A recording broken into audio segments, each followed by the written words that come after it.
Hello, and welcome to the Cats Health Podcast. This is where we hope to connect our community with healthcare information that's relatable, understandable, and useful to your life, and where you get to know better the neighbors providing your care here. I'm your host, Carter Anderson, and on today's episode, we'll be joined by our new podiatrist, Dr. Kalli Rush. Before we get started, two quick disclaimers. First, the comments in this podcast do not necessarily reflect the views of Cats Health. Second, the information in this podcast is not intended to be construed as personal medical advice. Always consult your primary care provider with your questions and concerns regarding your health.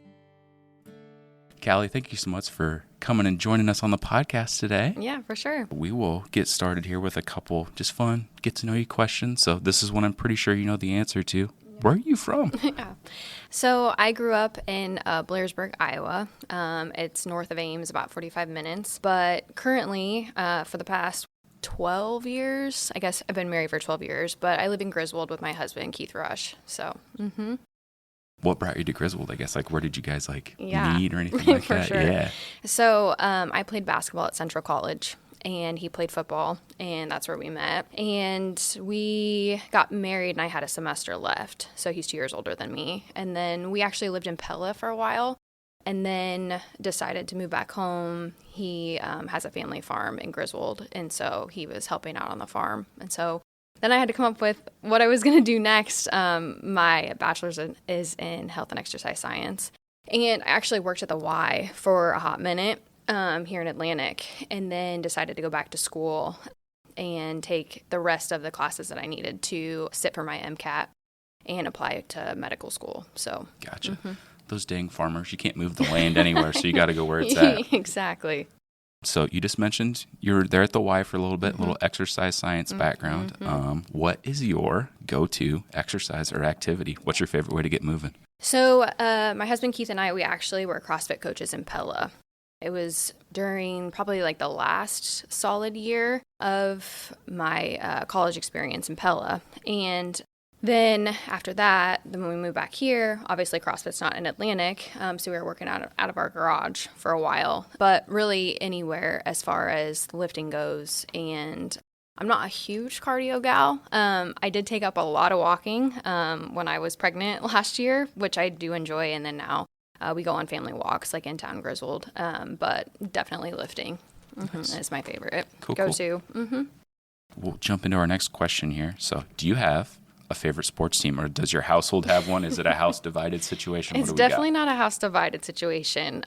So during residency, when I was in Kansas City, we got to go to a lot of Kansas City Chiefs games. So I would say probably Kansas City Chiefs as far as a favorite sports team goes, but we are Iowa Hawkeyes. That's okay. Family. That's a good deal. Yeah.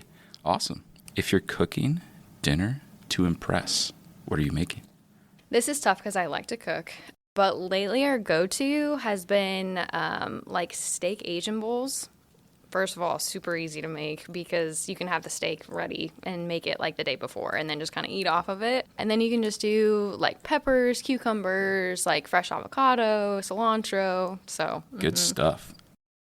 If you're driving alone in the car on your commute, headed home from work, whichever, what are you jamming out to? What's your go-to kind of rocking out in the car? Probably Morgan Wallen radio. I feel like everybody likes Morgan Wallen for the most part, I feel like. And then I do like Mike, period. That's literally what it is. I don't know. So it's kind of I don't know how to explain it. Okay. It's not rap by any means, but it's more relaxed rap, I guess. Okay. Yeah, I don't know. I've gone to a few concerts. Gotcha. I've got one coming up in November, so looking forward to that at Red Rocks in Colorado. And I've never been, so and it's in November, so I don't know how it's going to go. I was going to say it might be one of those shows where it's snowing at Red Rocks or whatever. Yeah, exactly. Oh my gosh, that should be a fun experience. Yeah. Speaking of snow, everyone's this is usually the favorite answer here. Do you have a favorite holiday? So my husband would say Christmas, but actually my daughter is born on Halloween. Oh. So that's kind of our new fun. It'll be so fun as she grows up. But I would have to say the 4th of July just because of the summertime. Gotcha. Halloween jumped up the rankings a little bit, but the 4th is still up there. Yep. Yeah, 4th of July is a great one. Do you have a favorite book, movie, kind of TV series? What do you like to unwind with? Yeah, so It hasn't been like replayed in a while, but I like Ozarks because I like Jason Bateman. So that would be probably, and then the other one on Apple TV is I like Bad Monkey because I like Vince Vaughn a lot because he's entertaining. Yeah. And dry humor is great, so. What would be your next or dream kind of travel destination that you're kind of would be like, oh man, if I could go there, that would check one off the bucket list, you know? I think I would really like to go to Italy and then also Greece. So those would be two things. But caveat is as I don't love to fly at all. So and it's not even like anxious, like claustrophobic or like, the airports or anything like that. It's just flying in general. So I'm good once I get up there, but the thought of like over the ocean, I don't even know how long it would be, 8 hours at least. So right, that 8 to 10 hours. I'd have to get over that. Do you have a favorite place that you've been to already? Like, have you made one of those long flights over the water or not? No. Okay. I would probably say the longest flight is maybe 4 hours. And like once you're up there, then it's not like as bad. It's more like getting up there that I don't love. But my husband and I, we've gone to the Keys quite a bit. And then Charleston. We like Charleston. It's very beautiful. Awesome. Mm-hmm. That's a coastal, I guess. Yeah, kind of a slept-on city that I've heard a lot of people that have gone to have loved it. So very cool.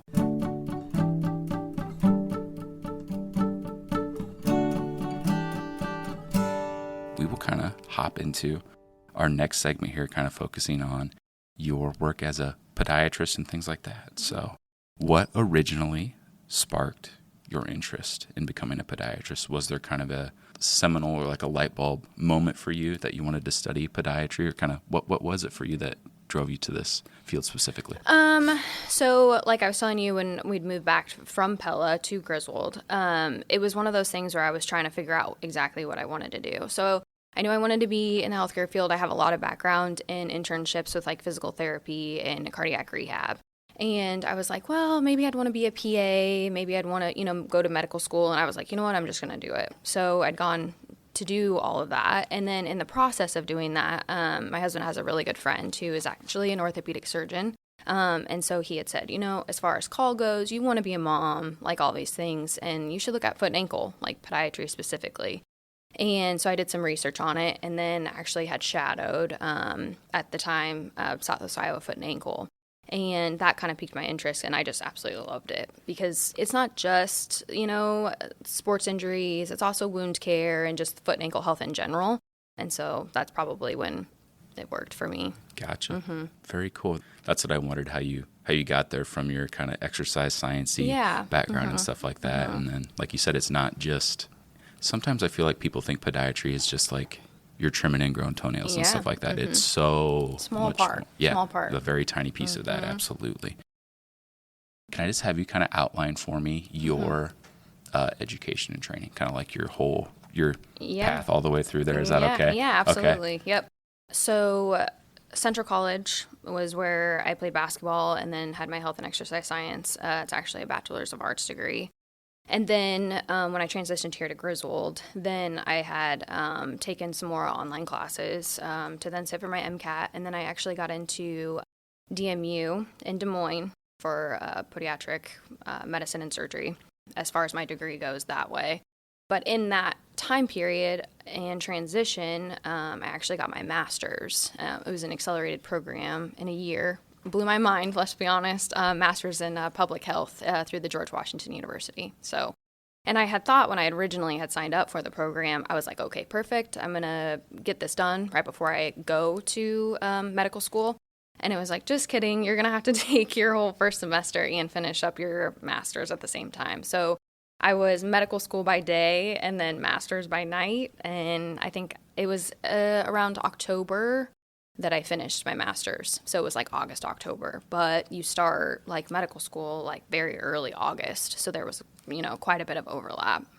An overlap for about 3 months where you were like, oh, yeah. Do I ever sleep? What's happening? Oh, my goodness. Yeah.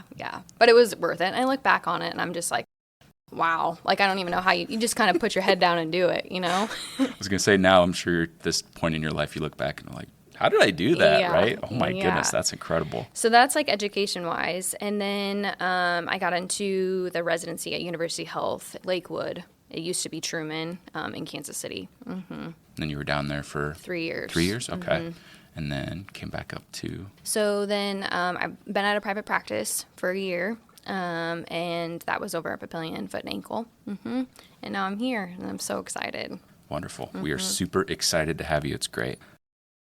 What do you enjoy most about getting to care for patients with foot and ankle problems?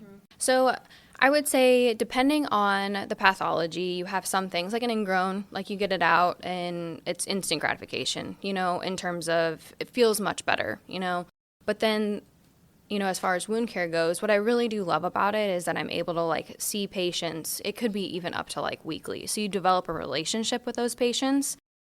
And over time, you just get to know them and you get to know their goals and, what their baseline is and, just them in general. And so it's not just about their foot and ankle problems. It's really them as a person. And so you just develop those relationships. And, I learned that too, being in residency. It's kind of we have, sports injuries. I was saying, all these different, areas of foot and ankle.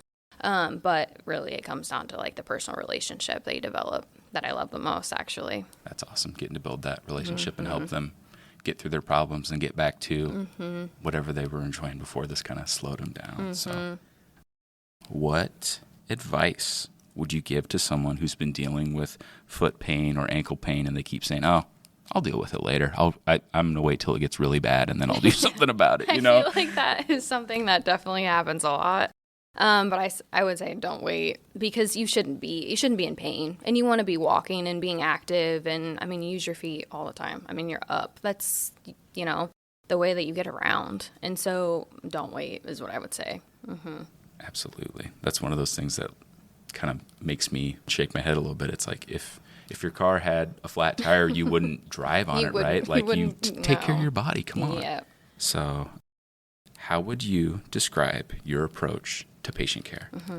I would say it's patient-centered, because, again, reiterating about the, patient relationship, is that I just need to know, where were you before this happened? What's your baseline? Because then I kind of have a better idea of where we need to go. And then also, too, depending on what the pathology is, then I can have a better idea of, where we're going to go from here. But also just goals in mind. It's not just about foot and ankle, it's overall health in general. With my health and exercise science background, I do feel I tend to revert to teaching a lot because of that coaching aspect. And I do feel patients have a better understanding if you take the time to teach them about their pathology, not just treating them. If they have a better understanding of why this happened and maybe, not to have that happen again, or, that kind of a thing, that I feel I do like to teach. So that's probably patient-centered, but then also the education aspect. Absolutely. And that comes back to the building that relationship to where they will, accept that education from you, but not feel you got to do this, and this, right, but right. Hey, I just want this to. This is why. Yeah. Absolutely. Very cool. That's a great way to go about it. For someone that has never seen a podiatrist before, like we talked about before, kind of maybe putting things off, what can they expect during their first appointment with you? Kind of what is your care philosophy kind of look like? So getting to know you, for one. Past medical history is, huge, because I need to have a holistic view of what's going on. And then I also want to tell patients that, don't worry about your feet. I've seen so many feet. It's not a big deal. Everybody's so, worried and concerned. Oh, don't look at this. And it's it's fine. It's really okay. That's what I'm here for. And then the education aspect. So run through, the physical exam. And then I like to teach while I'm doing the physical exam. Show the patient, what I'm looking at and what it does and, as far as, the anatomy goes.